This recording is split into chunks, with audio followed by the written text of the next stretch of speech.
How to create a responsive slider that works on all devices. Creating a responsive slider that functions beautifully across all devices is key to building a modern, user-friendly website. In this tutorial, we'll guide you through the most important steps to ensure your slider adapts perfectly on desktops, tablets, and smartphones. First, when designing your slider, always start with a flexible layout. Choose a slider tool that allows for full responsiveness. Within the slider editor, set your width and height to use percentage-based values rather than fixed pixels. This enables your content to adjust based on screen size.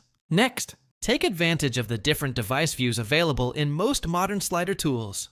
Toggle between desktop, tablet, and mobile views to manually tweak the positioning and scale of your layers. This includes images, text, and buttons. By fine-tuning each view, you ensure nothing overlaps or looks out of place. It's also a great practice to use breakpoints or conditional visibility settings. For example, if a certain animation or layer is too detailed for mobile, you can choose to hide it on smaller devices. Also, don't forget to test your slider on real devices, not just previews.